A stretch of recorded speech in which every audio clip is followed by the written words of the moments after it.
What's up, everybody? My name's Alckemy. Welcome to the channel. Do your beats sound like this?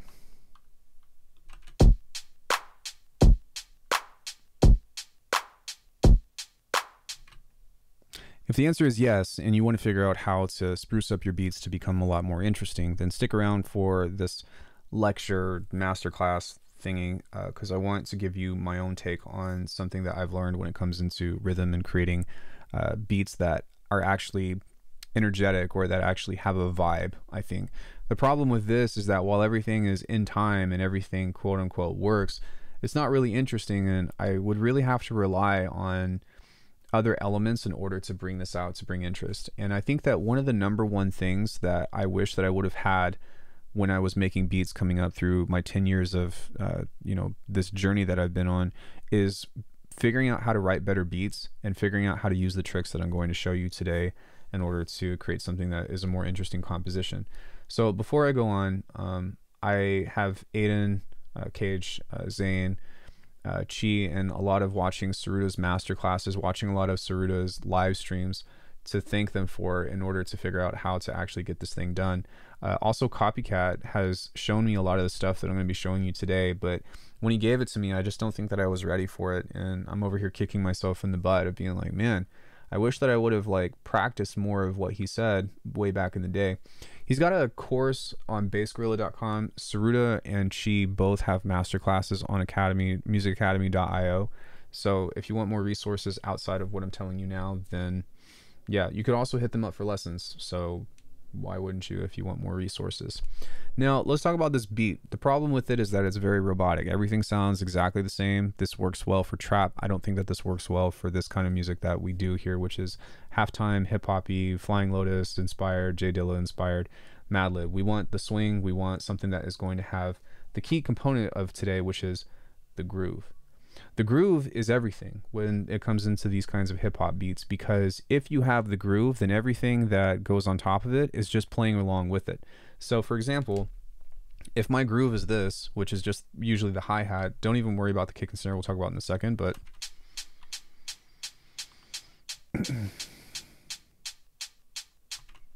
you know, it's okay, but it's not really all that interesting. I don't have a lot to work with.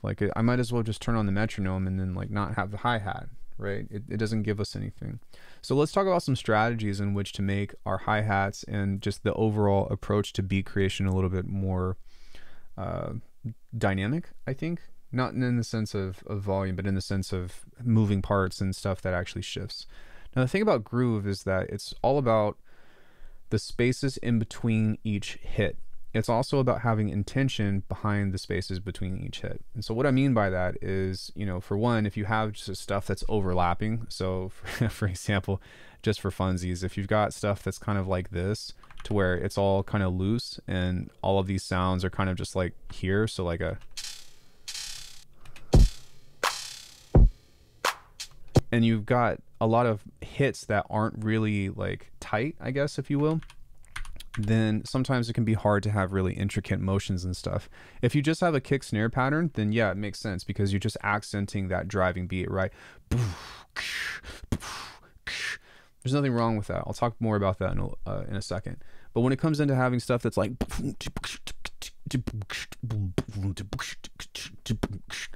all that stuff that I just beatboxed is very tight. It needs to be very close. So having shorter sounds is something that will help you out a lot, just as a means of approaching of why doesn't my stuff work in the first place? The second thing is that whenever you are approaching these kinds of beats, it's my recommendation that you don't start with a kick and snare pattern. You can start with a snare pattern because usually the snare with these kinds of beats usually go on the 2 and the 4 anyways. If you're just working in 85, if you're working in, you know, double time that, then maybe on the 3. But for the most part, I try to just start with some kind of rhythm, and that doesn't have to be hi-hats. It can be some other kind of percussion. It can be some kind of melody. It can be some kind of loop or a phrase. You know, it could be a chant. It could be a vocal, but you want to find something that gives you that. And one of the easiest ways to do that is through... There's a lot of different ways to do this. Let's start with the most easy. We're going to start with a single bar here.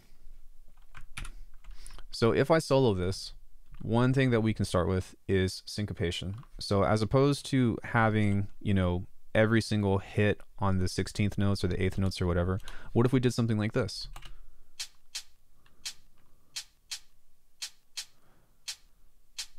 Well, now we've got a little bit of syncopation here. And so now whenever this hits, that's not only creating a sense of space, but it's also saying, and whenever you remember this beat, that's most likely what you're going to remember, right? That ch, ch, ch, ch, ch, ch. But you can start to hear or feel that there's these other spaces that desire to be filled. And so just not even like using eighth notes or like having a consistent thing can be super helpful. The other thing is that playing with velocity, and I'm just kind of like knocking out the beginning things that a lot of people talk about, because I feel like a lot of people discuss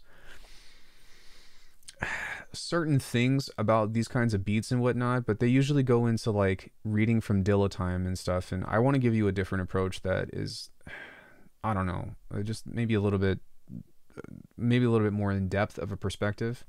So the easy stuff with this is obviously velocity. If we turn this down and we turn this one down and we add some dynamics to this, well, now some hits are going to be loud, some hits are going to be quiet.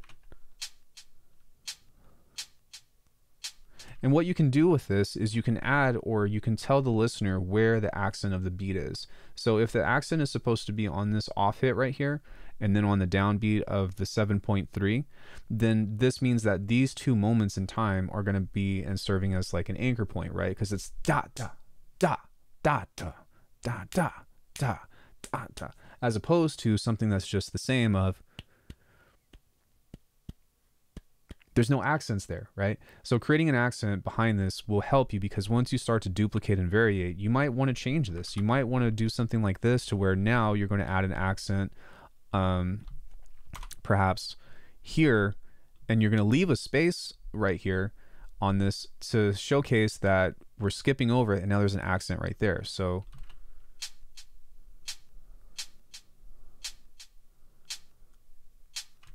boom, ba. See, so you're creating this rhythm or this play, and that's really what you want to start to think about even before we get into all the other crazy stuff that we're going to get into here in just a second. The next thing that we want to talk about is offsetting. I'm going to go back to this single bar here, and this is really where a lot of people get caught up, and where I was the most confused when Copycat was telling me about this stuff. He was talking about moving stuff off grid, and I was just like, oh my gosh, how do I do this? And some people were talking about like extreme beat divisions and stuff, and the truth of the matter is that, yeah, usually you have some kind of division of a beat or whatever, but what I like to do is to kind of move everything off to where it seems broken but still relevant. So the easiest way to break this is to listen to the metronome real quick, and just listen to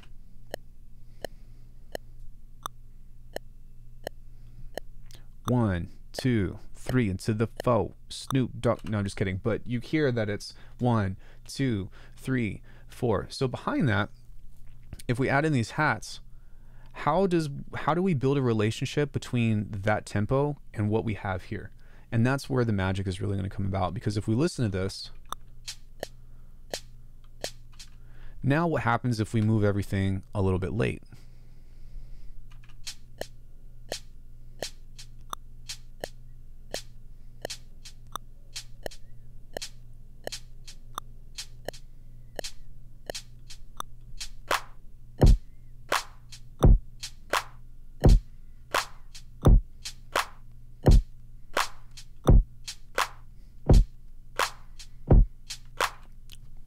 Right? So it immediately starts to sound like it's a little bit more, it's a little bit off, it's a little bit sloppy. And so by moving that and by playing with that, moving everything a little bit late, sometimes it can sound really cool.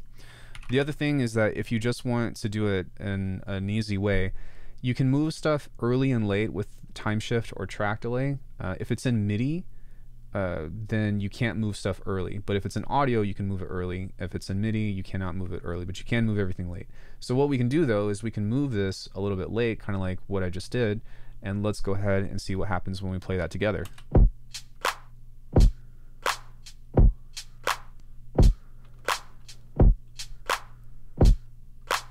And now you're starting to, at least for me, I'm like, oh, I can already hear, you know, different stuff that might sound cool within this. So check this out. What if we were to add in a triple kick? So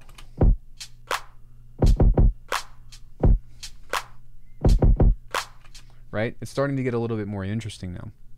I'm going to pull off of this stuff because we're still going to focus on the hi-hats. Now, before we get into how to make this stuff more interesting or whatever, there's a lot more play that we can do within this to make it more dynamic and more interesting. So don't be afraid to repeat stuff, or to, how do I say this? Don't be afraid to make stuff like as chaotic as possible within the confinements of a bar. Because even if you make something way off, and by that I mean moving something like way off grid, something like this, and everything is just kind of like totally screwed. Maybe we move that kind of here, and then we'll move that like super late.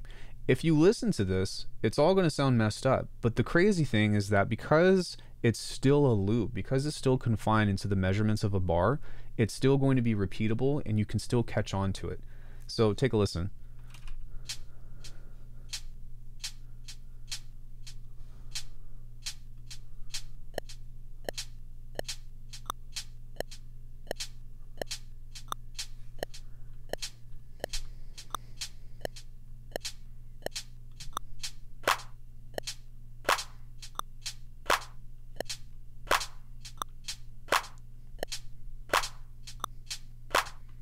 So when you start thinking about this, you can in theory make this as messed up as you want to. And for the record, if you're going outside of something that's like not halftime or even hip hop, like who's to say that you don't even like do something like this? Maybe it might be wise to put the kick on the one, because I do feel like having a rhythm that is like a reset or something, in order to tell you right now we have the metronome, but having a rhythm like that can be super helpful to be like, that's on the one, and then it picks back up, and then it gets sloppy, and then it's like, that's the reset, gets sloppy, that's the reset, gets sloppy.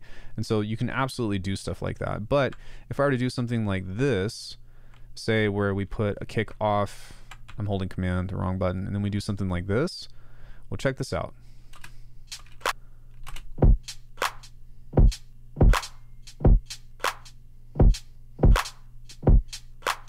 Even though it's off and it still sounds a little bit broken, it still works because it's repeating at the same time. And I would encourage you to experiment with this, because you can get some really interesting beats like that, of just moving everything off but keeping it within the confines of one bar. The one thing that I did take away from what Copycat told me a long time ago was that start with one bar, make it as interesting as possible, and then duplicate and variate. The thing that you have to be careful of, though, is that you kind of have to try to make stuff that is going to play along with the placements of what you have. So for example, if I have this really early snare, then I might want to place my bass on there. If I have this really late kick, I might want to place my other bass right there, or another melody or a chord right there or something, because having these play along, like sometimes having stuff that's quantized and stuff that's not quantized can work, but the more elements that you add, the more that you start filling up these spaces, and the less that you're going to be able to detect how to like vibe to the rhythm. So there's that. The other thing that I think is really important as well is having contrast within your elements. So if I have something like this, so we play this.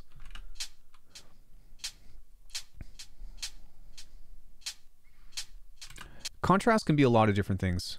You can place contrast through frequency, through stereo placement, through dynamics, through, you know, instrumentation, through lots of different stuff.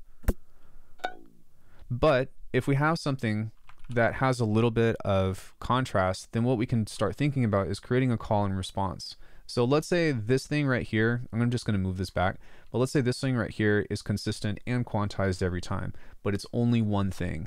Well, if I place this on this, this might actually have something that is also a little bit easier to follow.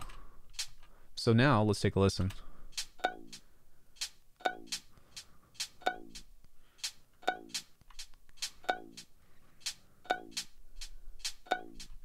Isn't that crazy? So let's play that with this.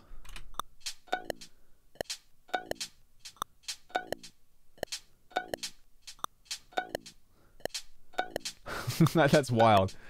Let's turn the clap on.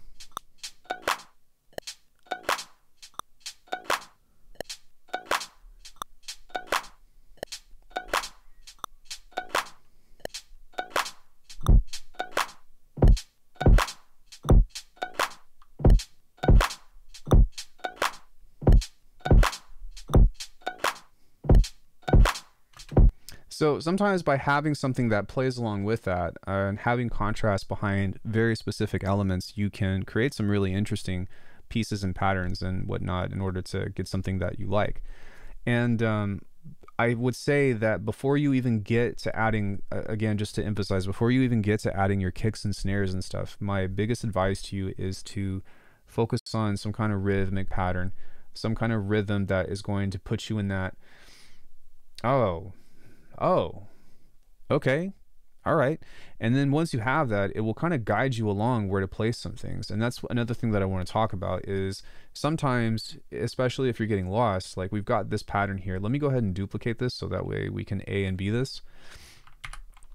But sometimes if you try to focus on placing specific elements on top of where some of the percussion is, then it might benefit you to helping everything sound a little bit more cohesive. So check this out. We've got this kick that's off, and then we have this hat that's off. But what happens if I put this kick right here on this specific hat?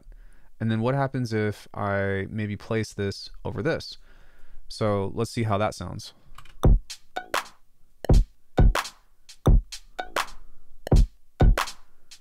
Versus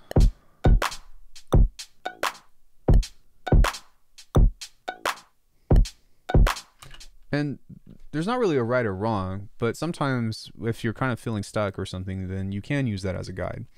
So I'm going to take off this and we're going to go back to this hi-hat pattern here. And what I'm going to do is just kind of place everything back on grid, because we want to talk about another aspect of how to get some interesting stuff.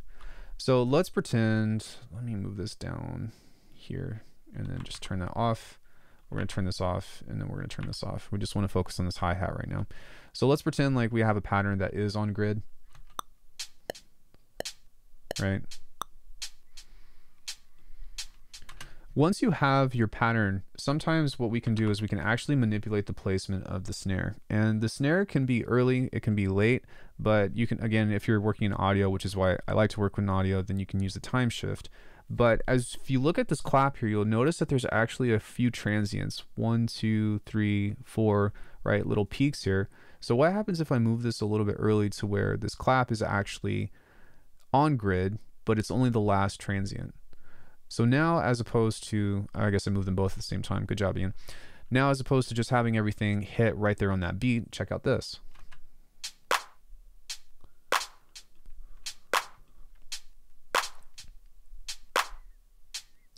Let's move it a little bit earlier.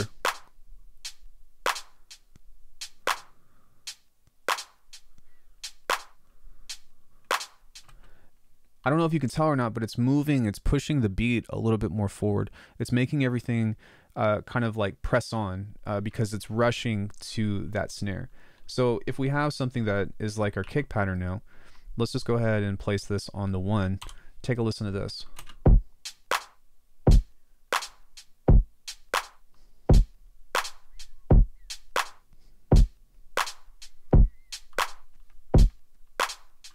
Now the other thing is we can also move this late, because this can kind of create a sense of basically being late to the party, and will also create a different sense of space. I was listening to an Ivy Lab tune, Night Driving, and one of the things that they do is they actually make their clap a little bit late. And so what it does, it's like, and it sounds really cool. But if you listen to this, see how it's a little bit more laid back now?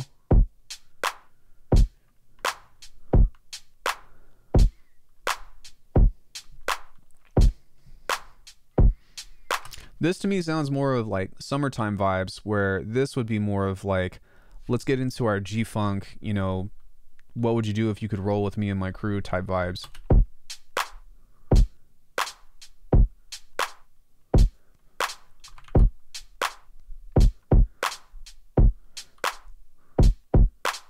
Now, once you have the groove established, then aside from the kick being on the 1, I think that the kick is actually the most versatile, because we can start to push things a little bit late like this. So this one's on grid, this one's on grid, and then we can move something off like that. So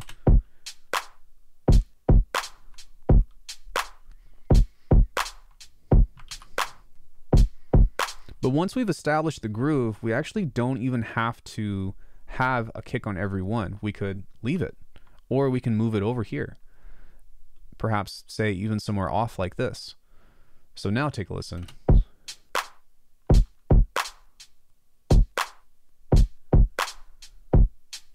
Maybe here. Then we can do that do do do, and see how we have two spaces right here. One's on, one's off. Well, we can just place this in between somewhere like this. So we can.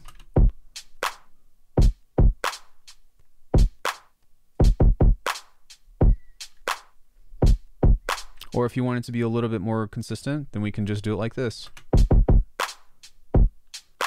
It's really whatever you want. It's just trying to figure out like what are the boundaries that you can play with in between, and like what do you know, how do you have these like little fine adjustments with playing Goldilocks on how to get where you want to be.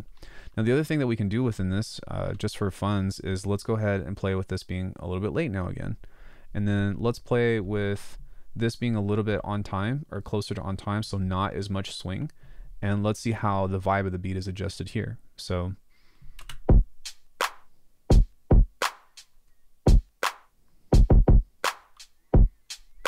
you see how, like, to me it's not as interesting. I really like when everything is a little bit later. And so we'll go back to that 50 and let's see what happens there. So, and something else that we can do too is we can also move the hat late if we want. So we can actually move this later than that actual initial hit.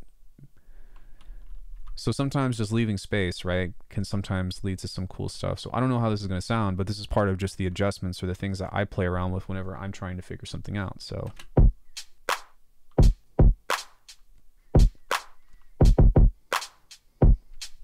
that one's a little bit too late.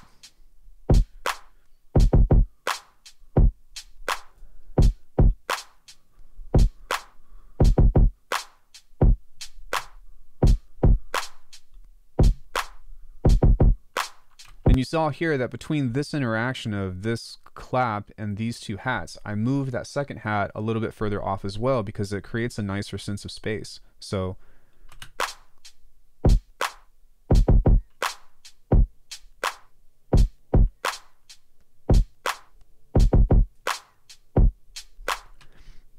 obviously context is king, but when it comes into creating stuff that is going to give you a little bit of a sense of groove, these are the kinds of things that I look for to make my beats more interesting.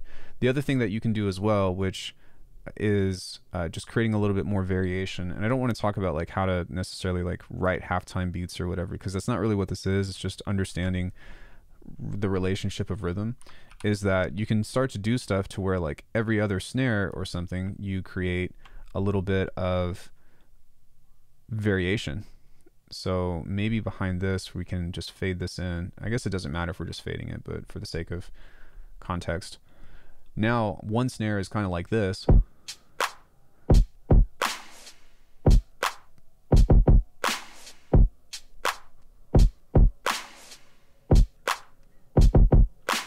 Well, now we're having something that changes the pattern every single time. And you can do this different as well. Like maybe on this one it's something different, and then this is the same, and then this is different, and this is the same. So for example, we can do maybe like a clap or something, or let's find a different kind of snare. So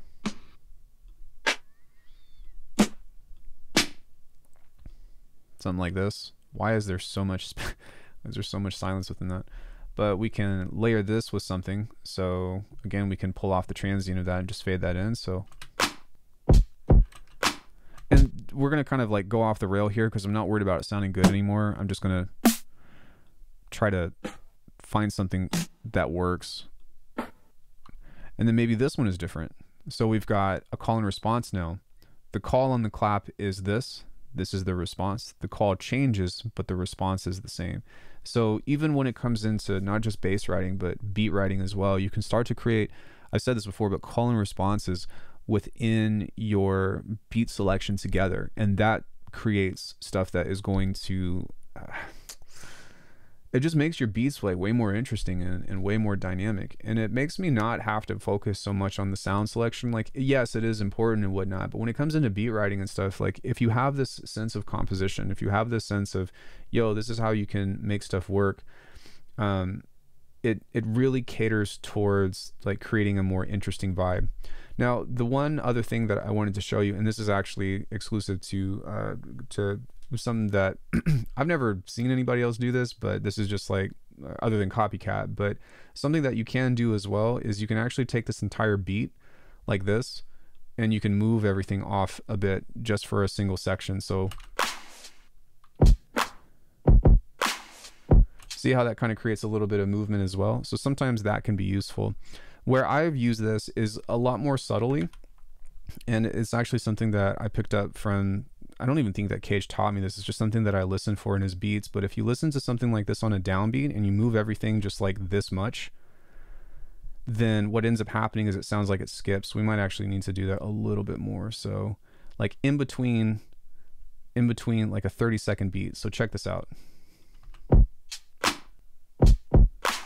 You see how it kind of catches up? And this is something that I do often now within the beats, because if you place something in between that transition there, where it's like this to where it's like an elongated sound. So maybe something like this.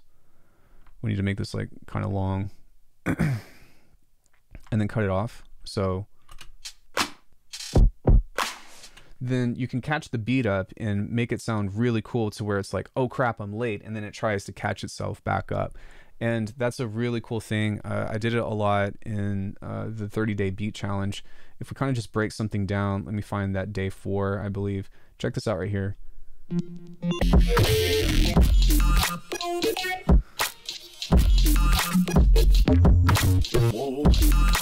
So that whoa was on the downbeat, but what ended up happening was I put the whoa there, which was me, and then I put the next kick there. So one more time. So check this out.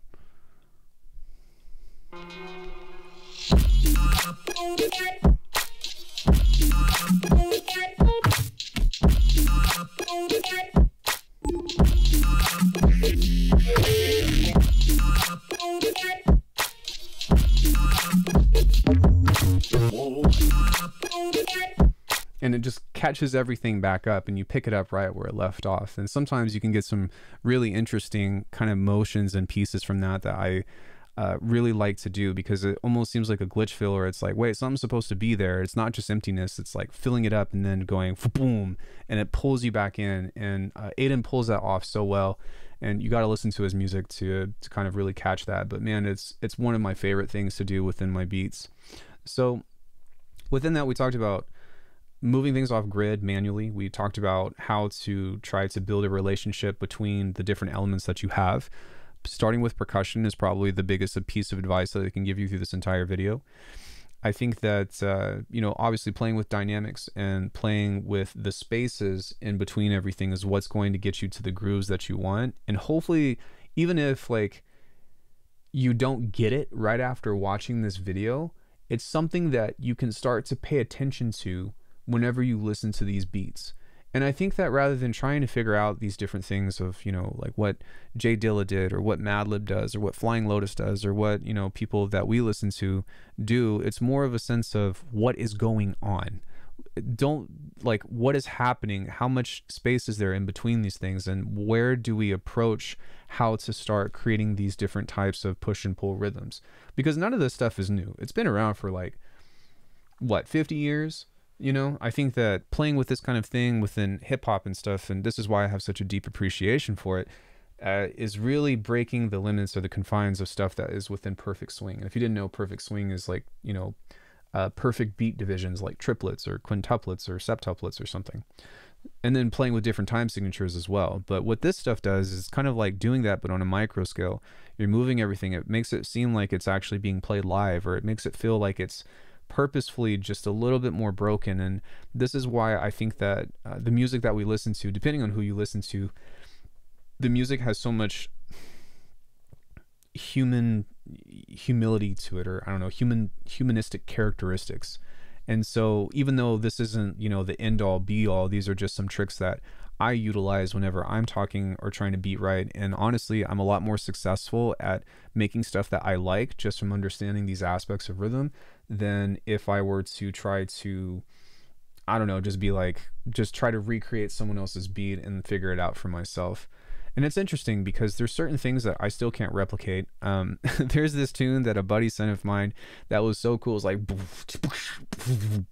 and I swear, half of the beats that I wrote for that 30-day challenge was me trying to replicate that. And I guess that goes to the point that it's really important to practice.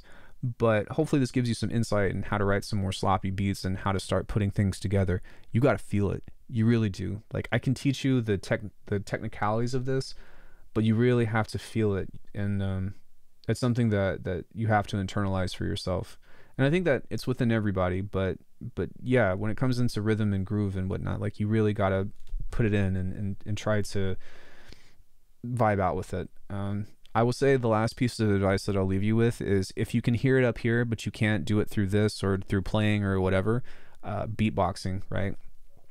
Put on a metronome and really make the metronome quiet, because it will annoy the crap out of you. But listen to it. Dum, dum, dum, dum, dum, dum, dum. And create those swingy beats and stuff through beatboxing. It doesn't need to be complicated sounds. It just needs to be something that is percussive.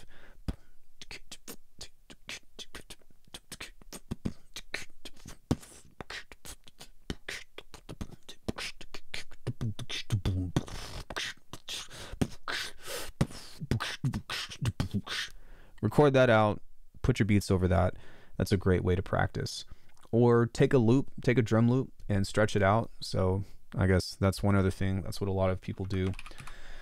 Take a drum loopy and, you know, something like this, and spread it out over time. We're not going to talk about processing this right now, but for me, this kind of already is like in time or whatever. But don't worry about the beats themselves. Just move this out of the way and put it on here and repeat that bar and listen to how this sounds.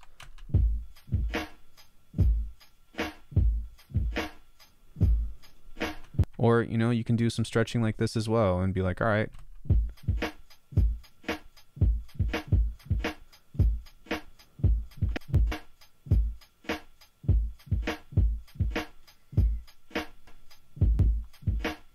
And then you don't even have to take the whole thing. You can just do something like this and be like, all right, I'm going to take this part.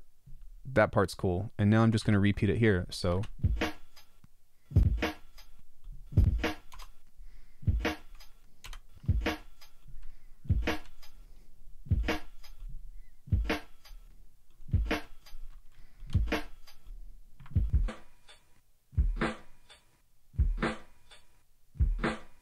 See, so we're already kind of creating a loop, or we're creating a rhythm that we're starting to mess with. And so this is just all the research and lessons and practice that I do every single day, that I'm constantly trying to refine. Like, this is where I'm at with making music. This is what I'm constantly trying to practice and improve on top of my sound design. But I hope that you learn something on how to utilize this stuff and how to start building your beats. But yeah, I wanted to document this and archive it, because this is how, like, I break this information down and how I think about it. And it might change over time, and I'm hoping that it evolves over time as well. But here is a very technical analysis of how I get the kinds of beats that I do, if you like the music that I listen to, or you like the music that I make. So with that out of the way, thank you all so much. If you want to support the channel, check out alchemy.com for some really kick-ass presets. Grab a lesson with me, grab a lesson with Aiden, grab a lesson with Zane. They will be able to take you further than what I am able to do.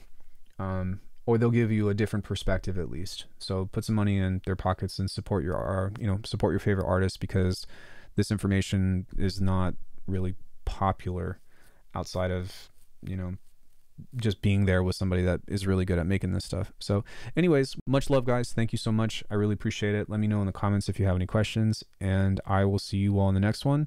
If not, Happy New Year. And yeah, that's all I got for you. Bye.